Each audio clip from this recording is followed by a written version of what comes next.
A very wonderful day to you there. Saturday. Today is Saturday. What's the date again? I think that, yeah, Saturday is, today is, just welcome to the AFIA Sports Show on AFIA TV. Of course, definitely you can get us on the frequencies. Channel 254 DSTV, Channel 17 Go TV, and Channel 748 Free TV.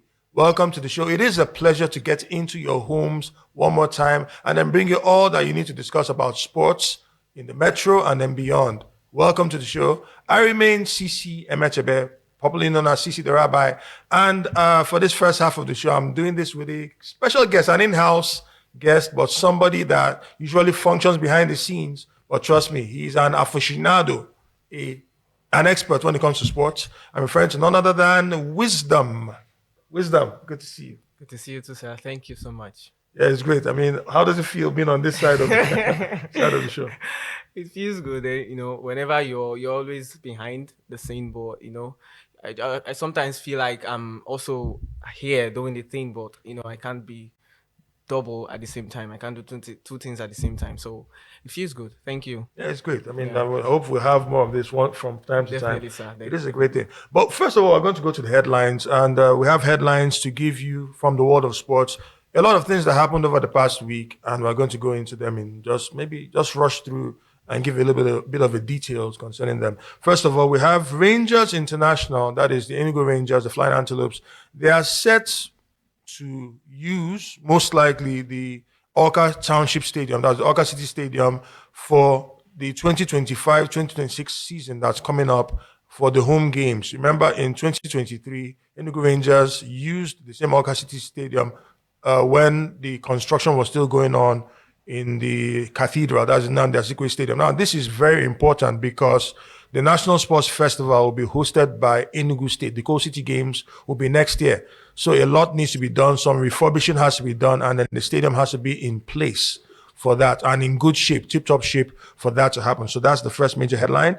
Then still talking about Rangers International. Enugu Rangers, that's Rangers International, unfortunately have lost one of their most creative players, one of the kingpins, linchpins of the midfield. We talked about Kazeem Ogunleye, who's moved on to pastures new. But now one of the latest players to leave Enugu Rangers is none other than Isaac Saviour. Isaac Saviour has signed for the Egyptian side, Ittihad SC. We wish him the best of luck because he's been mercurial. He's been a fantastic servant for the Flying Antelopes, and we cannot wish him anything other than the best in his subsequent endeavors in his work his work basically as a footballer.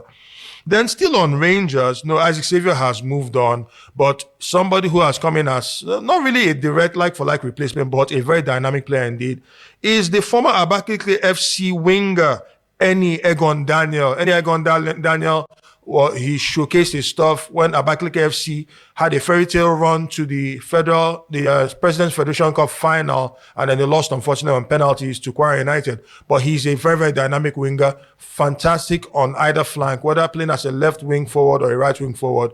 He's been very, very good. And Enugu Rangers, the Rangers International, decided that his services are needed to take the club to the next level because there is going to be a big challenge ahead. Since Remo Stars have won the title for Rangers, Rangers have to strengthen and then improve their squad. And Eni Egon Daniel is one very solid player who can take Rangers to the next level offensively.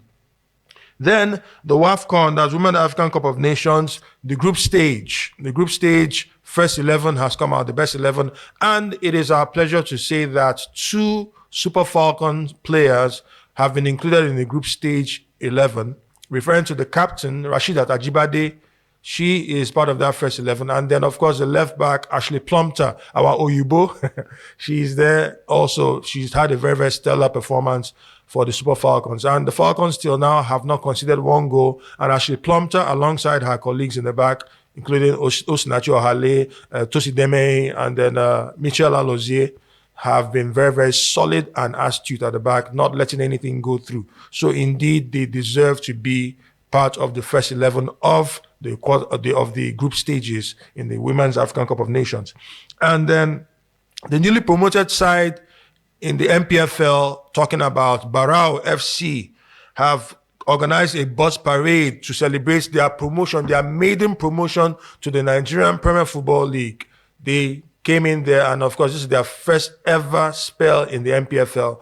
Big congratulations to them. They joined Wiki Tourists in the Northern Zone alongside the Southern teams that came in there, referring to Kun Khalifat of Owerri, and then, of course, Warri Wolves of Warri. They've come in there, and these are the 4 teams that are going to be playing in the NPFL next season. So those are the headlines for now. Now, we mentioned something about the Women's African Cup of Nations and in the first 11 for the group stages, but we're going to talk about what's been happening. Mission X has been the talk of the town for a very long time right now. What is Mission X for those who don't understand the basics of football? Mission X for the Women's African Cup of Nations for the Super Falcons is the aim to win a 10th title, because Nigeria, the Super Falcons of Nigeria, have won 9 titles. They are the 9-time winners. By a country mile, they are ahead of every other team. The second most successful team in the African Cup of Nations, WAFCON actually, is Equatorial Guinea with 2 titles. So the disparity is great. But the Super Falcons want to make that disparity even greater by going on a Mission X, and that's winning a 10th title. And Mission X, Mission X has taken a very solid step in the right direction, because in the quarterfinals, the Super Falcons of Nigeria got their revenge against Shipolo Polo, that is the Copper Queens of Zambia, by thrashing them 5-0. If you remember, last WAFCON, Nigeria lost 1-0 to this same Copper Queens in the 3rd place match, and then Nigeria finished 4th. But now the girls are raring to do some damage, and damage indeed is what they did. In the 2nd minute, Osinachi Ohale scored after a cross from the woman of the match, Esther Okoronkwo, who then put Nigeria 2-0 in front. And then Chiwende Ihezuo, who's one of the highest goal scorers in the tournament with 3 goals, scored her 3rd goal of the tournament there, 3 in the 4 games that she has played. And then we went into halftime. Second half, Nigeria continued from where they stopped. And then the goals were scored. More goals were scored there. That Ijam Lucy scored the 5th goal. The Raptor. I'm trying to remember who scored the 4th goal, but we'll get to that. But, Wisdom, coming to you now. Nigeria have played 4 games now in the WAFCON, and they've scored 9 goals. Considered none. Not 1 goal has been considered. And they had a mission under Coach Justin Madugu. Their mission is Mission X, to win a 10th title. These girls, now from what you've seen, from what these girls have been doing so far, the exploits offensively, they have been strong. That is more than 2 goals every game, 9 in 4, which is not bad. It could have been better because Nigeria are known for their offensive prowess, but not considered a single goal in those 4 games. Is it right to say that this Mission X is well underway? What do you take so far? What do you see about the game that these girls have played so far, the games they've played, and then who are the standout performers? I know that the woman of the match was Esther Okoronkwo. She grabbed a goal and then got 2 assists in the game. But what's your take so far? I want to feel your pulse. Are they the real deal? Are these girls ready to win the African Cup of Nations? All right, then. Thank you very much, Mr. C. For me, I think these girls are really determined to do this. And as you can see, they've actually tried as much as they can to, cover up all the spaces that could be, all the loose ends, trying to make sure that they want to beat you and they're beating you clean. Do you understand? So the determination is there, and they have everything it takes to be there. Because yesterday I watched the match. I watched few minutes of the match. I saw the way they were attacking. They were just attacking. So I feel they have all the support. The support is there. They have, because now, once a team has a mission, has a mission, definitely they are going to, try to find a way to, fulfill that mission. Now, these girls, the girls are playing like, they just want to have everything. They want to win everything. So I feel they are there. They're going to really get, the Mission X possible. No, I want to ask, still on the game. It was running through my mind who scored the 4 goal. It was actually the Deme Tusi. She was centre back partner of Osinachi Ohale. Ohale fostered a very, very solid partnership with Onome Ebi for a very long time. but Onomebe has pretty much retired from the game. So that new partnership that we're seeing there, these two center halves in that game scored in that, against the Shipolopolo. Not so they were very solid offensively, they were on the score sheet, but they also pocketed one of the most dangerous strikers in world football from the female end. I'm talking about Barbara Banda. Barbara Banda, who's played the whole 90 minutes, the current African Player of the Year for women. She didn't even get a sniff. She couldn't do anything. Kananjini couldn't do anything. Grace Chanda couldn't do anything. And this is a statement now. Now, how impressive would you say that is? Because I mentioned Barbara Banda. Banda is known for scoring goals. Banda is a defender, rather a striker who bullies defenders on a regular basis and scores goals. She was one of, I think, the only player in Olympic history that scored 2 hat-tricks in the Olympic Games. So that's the kind of profile that we're talking about. Yet, this defensive back line, looking at Tosi Deme and then Osinacho Hale, even with some additional help from Ashleigh Plumptre, and then our beautiful fullback, the very dynamic Michelle Alozie, they pocketed her and made her look like she's very, very ordinary. How impressive would you say was that feat? All right. It's exciting to see defenders score goals in football. And it's really nice because they are strong. These two centre-backs are strong and they are agile. They don't just defend, they also make sure they help the attack. Now, it shows a sign of coordination. The team has coordination. The team has a very good coordination, because if you're not coordinated, you will not leave the back to go forward to score a goal. So I feel these girls, they are just, so energized. They are so coordinated. They are so organized. So the back is doing a lot. The back two is doing very, very well. I mean, if they can continue in this way, definitely they're going to really, probably still continue in the clean sheet they've been keeping. We wish them all the best. And then also, additional piece of news, the Super Falcons of Nigeria, because of the qualification for the semi-finals, already have an automatic berth to the next World Cup, because normally the 4 semi-finalists in every WAFCON qualify automatically to the semi-finals the 4 semi-finalists, I beg your pardon, qualify to the World Cup. That is the oncoming World Cup, the FIFA World Cup for women. So that means that the Super Falcons have grabbed their berth. So that is one mission down, but the main mission is not Mission World Cup, it's Mission X. And number X is in the offing. So definitely we're going to keep on giving you information regarding when Nigeria will get there, because now from the strength we're seeing, hopefully it's not a matter of if, but when and by what margin the Super Falcons will do what needs to be done. Now, one more thing we'll talk about before we go on a short break.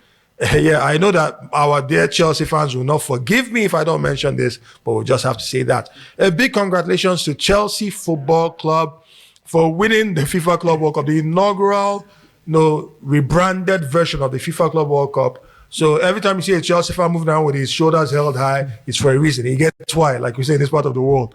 They, against all odds, took everybody by surprise, basically everybody, and then won the defending European champions, that's champions of the UEFA Champions League, Paris Saint-Germain, thrashed them 3 goals to them, made them look so ordinary, and those goals were scored in the first half. A brace from Cole Palmer, who eventually won the player of the tournament.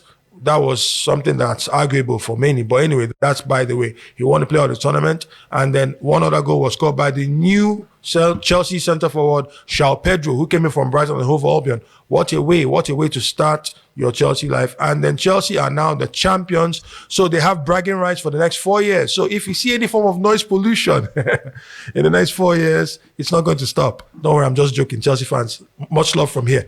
But just one more word on Chelsea's triumph. Did you Divine Oborodudu,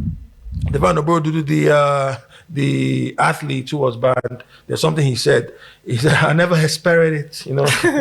Now, did you expect it? Did you actually expect that? Actually, I never expected it. Yes, to be frank, I never did. But this is football, like I said. We're talking behind the scene. I told you, this is football, and it happens like this sometimes. And Chelsea deserved the win. they deserved the win. Yes, they did, because PSG didn't really give. I don't think they gave everything that day. They were just. Will I say they were disorganized and they lost it, because Chelsea was always trying to catch them when they catch them unnoticed when they they're just relaxed. Chelsea just gets that counter attack, and the next thing, it's a goal. So Chelsea deserved the win. It was really deserving for Chelsea. Yeah, so I mean, we can't begrudge Chelsea. Nah, not at all. They are deserving champions. Yeah, sure. Chelsea, you are champions. Yeah, they are. Just keep it low, please. Keep it quiet. Pipe down. I know they're going to want to make noise, but it's a good thing anyway. Congratulations to Chelsea Football Club. Congratulations to Enzo Maresca, who proved all the doubters wrong with what he has done for Chelsea so far in just his first full season. And congratulations to all the Chelsea players who have done a very good job so far. And we're expecting them to challenge for greater honors this season, because they have shown how strong they can be.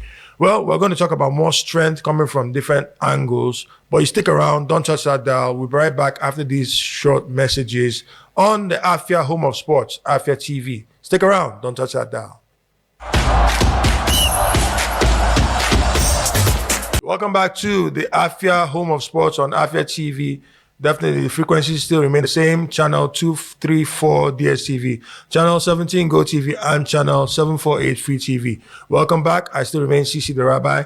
And I have here another guest. Well, you're more familiar with him. And I want to say a big thank you to Wisdom, who really showed a lot of wisdom in what he talked about here, his own take regarding the recent happenings. And then, of course, the shellacking that the Super Falcons of Nigeria handed out to the Copper Queens. I don't think they are copper anymore. They may be aluminium. But, it is what it is.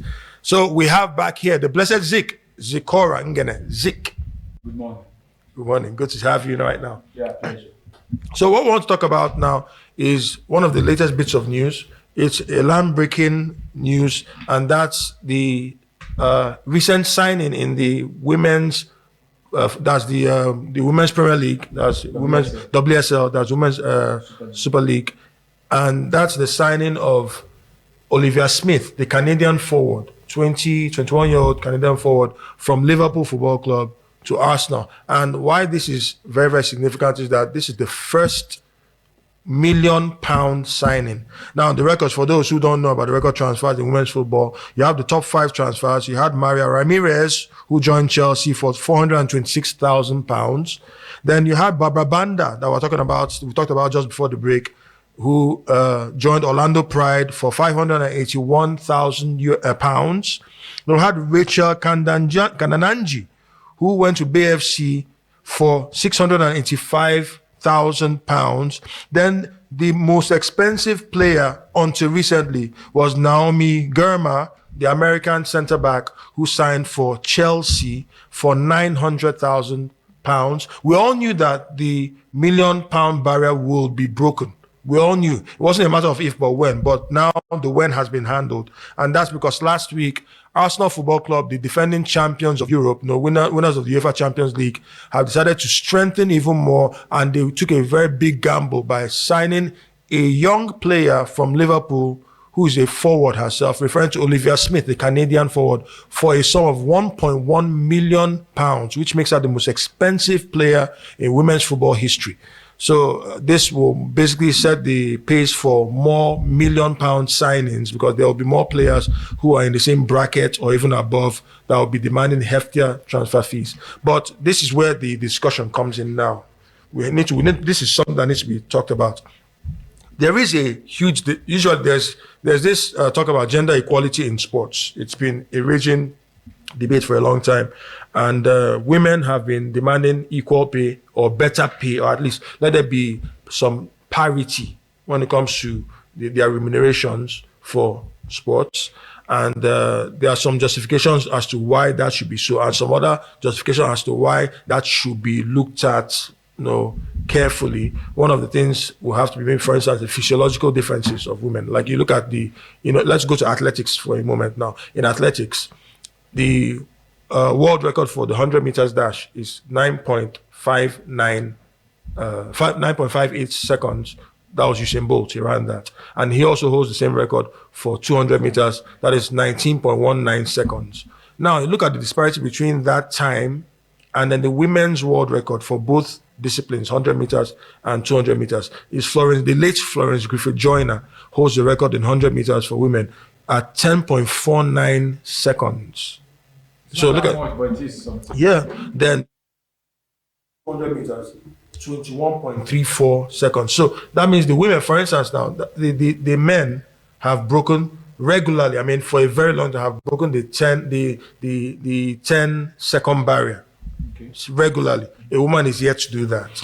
Then the men have broken the 20-second barrier in 200 meters. Women are even yet to break the 21-second barrier. You get that? So I'm just trying to borrow that because one of the major reasons is physiological differences. Okay, of course. So it's one of the issues. But coming to football, the round leather game, where physiological differences don't play too much there because it's a more level playing ground. I even think it's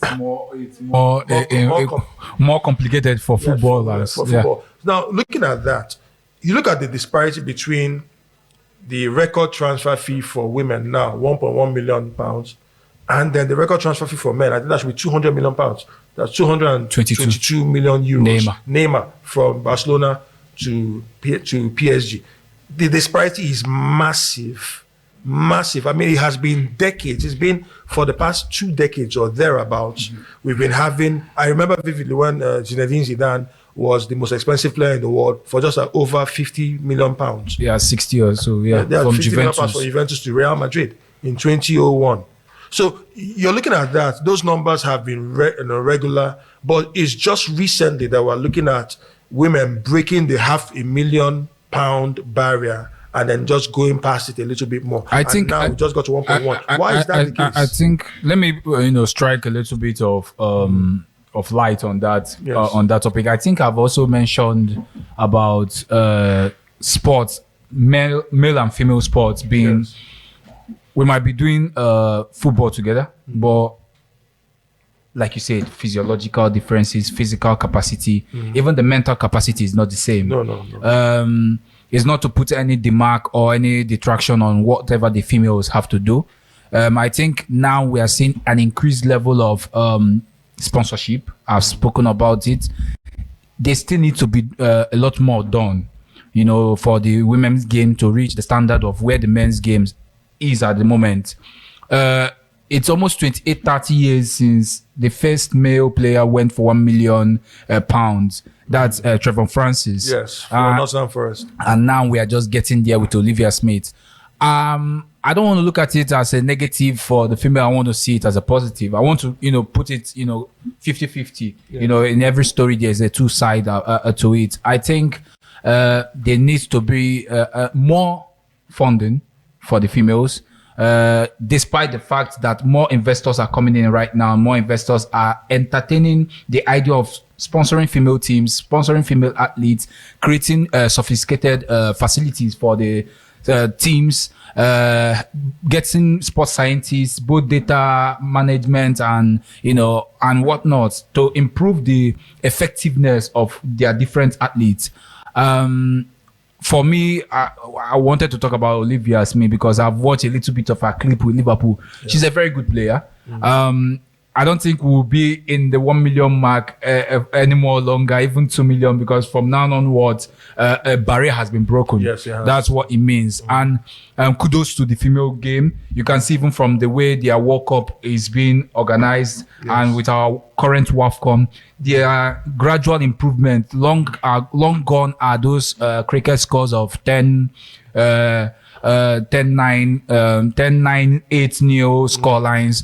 They are now getting tougher, fitter, much more closer in terms of the physical abilities of different teams and different players. Yeah. So for me, I feel that it just needs more funding, but we also need to look at the grassroots, because if the little girls at home do not look at these ones on the TV as role models, there won't be somebody else to carry the torch to reach that standard where people like Olivia Smith are right now. So I think it starts from the grassroots. The investors need to invest in the grassroots so that somebody can feel inspired to be a track star. That's either an athlete running, it can be a tennis star, it can be a footballer, whatever you want. We need to encourage our girls to, pursue it, but we also have to create reasonable enough platforms, reasonable enough funding, and reasonable enough understanding of what it takes to take the women's game to the next level. Okay, brilliantly spoken. I think I'll have to agree with you in many respects. But just one more question in a few seconds right now.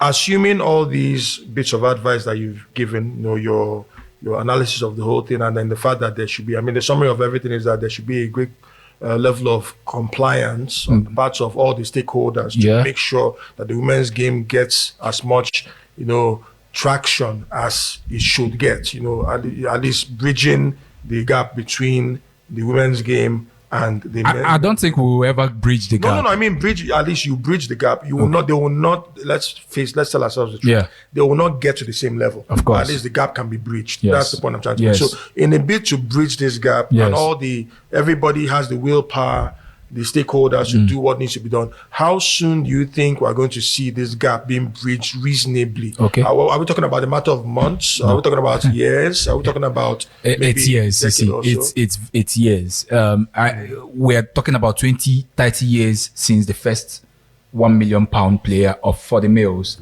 to the first £1 million player for the females. Shouldn't that be 40 years or so? 40 years. I'm trying to be... Francis, 40 years. 40 that was in the advent of the Premier League, in the beginning of the Premier League as a brand. So let's say 20 to 30. Let's just leave it whatever it is. It's decades. So it's 30 days. 30 years is not 30 days. Not at all. So you have, like I said, it's a grassroots something. You have to start from the little girls in kindergarten, those in in high school. You have to meet those young little ones in their physical education classes. They need to be a level of we need to inspire them. I understand. We need to inspire them to take much more importance about their physical well-being first of all, because when a healthy body is a healthy body is a wealthy body. For me, I want much more improved financial support from every stakeholder, both private and public investors, to look into the female game. There's a lot of hopes.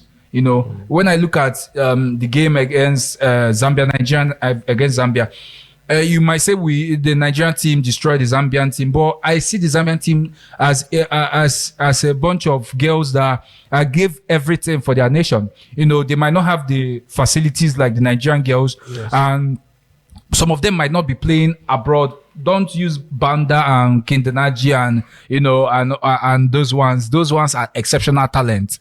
But we have to invest in our girls. If we want to improve them, we have to invest in them. We have to believe in them, and we have to support them. Okay, that's very good. And one thing we do have to do is move ahead, and we will still be talking about women's football, but this time we're going beyond the continent, and we'll talk more about that when we return from this very short break. Stick around. Don't touch that dial.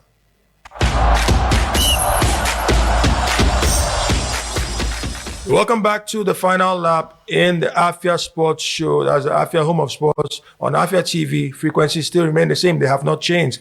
Channel 254 DSTV, Channel 17 Go TV, and Channel 748 Free TV.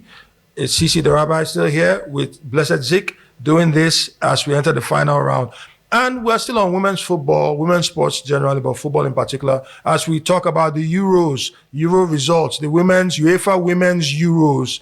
And we had some quarterfinal fixtures that happened there, the knockout stage. We first of all had Norway losing to Italy 2-1. Italy, very, very strong contenders. Then the champions, the current champion, defending champions of the Euros, women's Euros, England, survived a scare, a very, very big scare against Sweden. Sweden were leading them 2-0 until England bounced back and then made it 2-2 and then won 3-2 on penalties. So that means England get themselves ready for a semi-final berth. And then Spain beat Switzerland, 10-woman Switzerland by 2-0. This was yesterday. And we have one more game, France against Germany. So it's looking very, very, very interesting, because right now we're going to have England against Italy, and that's coming up on Tuesday. England will be playing against Italy for the first semi-final. And then the winner of the match between Spain and the winner of the match between France and Germany, because that's the last last quarterfinal for today by 8 p.m. France against Germany will lock horns with Spain, and then we're going to see that. So we're going to see who's going to get to the final again. England want to defend their title to win their second major title since the last time they won it. So that's very, very interesting for the England national side. And we're moving straight to another sport. A sport that I love so much, athletics. We made reference to athletics there. Well, just last week, Noah Lyles, Noah Lyles for his flamboyance and everything. Noah Lyles, the American sprinter, beat the Olympic champion Letsile Tebogo in the men's 200 meters at the Diamond League meet in Monaco. Now, this happened in Monaco there. The man from Botswana, who is the 100 meters champion, he's a specialist in the sprints, 100 meters and 200 meters. And he won the 100 meters race in the last Olympics, Paris 2024. He did that in grand style. Noah Lyles was the favorite, but Noah Lyles was beaten soundly by Tebogo and got to the final, and he's the defending champion. So this is a measure of revenge on the part of Noah Lyles. Noah Lyles finished... Tebogo went into the race in Monaco this time around with a world leading time of 19.76 seconds. And then that was because he won the 200 meters at the last Diamond League meeting that held in Eugene just this past 5th of July. This was a couple of weeks ago. And then Tebogo had not raced since a 400 meters run in April. And he last competed over 200 meters. And that was almost a year ago. So, but what happened was that he came second in 19.97 seconds, while Noah Lyles won in 19.88 seconds. So that's a matter of microseconds there. And Noah Lyles was very disappointed, having lost to the Botswana boy now, Tebogo. So this time around, that's in the Olympics, in the finals, 100 meters. But this is a discipline that Noah Lyles feels that he's better in, even though Tebogo has the best time so far. This was a good result for him. What do you take about this rivalry? This is a rivalry. First of all, as an African, I love the fact that Tebogo is standing his own and he's showing that he's one of the best sprinters in the world. And he's an African. Yeah, he's not Nigerian, but he's from Botswana. I think that should suffice for now until our own Nigerian athletes rise to the fore. But this rivalry that's brewing between Noah Lyles of America, the braggadocious and flamboyant Noah Lyles, and then Tebogo, who is very focused, very young also, still very young. Tebogo is, I think, 22 or 23, if my memory serves me right. That means his ceiling is still very, very high. What do you think about this rivalry? First of all, before I'll speak on that, I'm not so happy the way you swept off the defeat of Norway by Italy. It was quite... You remember Norway is a superpower in female football. I know, but just because of time. Yeah, I know. But you have to give it the Italians their credit. Yes. The two Scandinavian powerhouse, Sweden and Norway, are gone. Mm-hmm. So kudos to them. Back to the athletics scene. I love Noah Lyles. I like the charisma that he brings to sports, because some of these sports tend to seem mundane. One tone, one pace. Not enough character in the personalities of the athletes, and people right now, they need something that will spark that curiosity in them, and he certainly brings that. He's also a good performer on the track, so it's not only all mouth and no show, it's both show and the mouth to back it up. For me, it's just interesting for us to have two athletes at the peak of their powers. Tebogo has a lot of potential. So, but right now is the most important time, the present moment. We can talk about the future as long as we want. What matters is now. And Noah has shown that he's really, really dedicated to his craft. He took it personally, losing, like you said, in the Olympics, and he's now back to win this particular to win this particular event. And I just have to say kudos to him and to his team, to the backroom staff that are supporting him, and wish Tebogo that he can go back to the drawing board.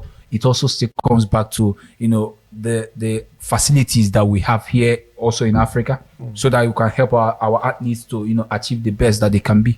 Okay, I mean that's basically what it should be, and thankfully. So we're looking forward to the next events that will be coming up in athletics, that will be gearing down towards the Olympic Games that will come up in 2028. These are two athletes amongst others that we're going to look out for, because that rivalry is still rife. The older Noah Lyles, rather, who's 27, and Tobago, who's 22. Well, we'll see how that pans out. But these are two exciting, flamboyant figures that the world will have to watch closely. And talking about that, as we bring this show to an end, first of all, we want to say a big congratulations to Mighty George of Mighty George, a Nigerian OAP sports pundit, because it's sports, so we have to talk about that. He has been officially recognized by the Guinness World Records as having the longest continuous talk show marathon on radio talk show marathon, which lasted 105 hours. This was much earlier this year, 105 hours. Now, Guinness World Records have officially recognized that. That's 4 days and 9 hours non-stop of talking. I don't know if I have that kind of grace. Talking 105 hours. So big congratulations to Mighty George. You've done the world of sports and also sports punditry a lot of pride, and we're happy to have you as one of our own. And then we also end the show saying a special happy birthday to one of the luminaries of Nigerian politics and statesmanship, referring to none other than Mr. Peter Gregory Obi, who is the former governor of Anambra State and former presidential candidate under the flag of Labour Party in the last elections in 2023. He turned 64 today. July 19th is the birthday of Peter Obi. So a big congratulations to Okute, Peter Obi, and more years ahead and more success in your future endeavors. And it is a wonderful way to celebrate and end the show in grand style, celebrating a man of such stature. So thank you very much for being with us on the show. AFIA Sports Center, AFIA Home of Sports. It has been a wonderful one. We're going to do this again next week. Why this date just keeps skipping my mind? 19th. I said the 19th right now. What's wrong? So 19th. So the next time we're going to do this will be on the 26th of July, 2025, the year of our Lord. And till then, this has been CC the Rabbi. Have a blessed week ahead. Take care of yourselves.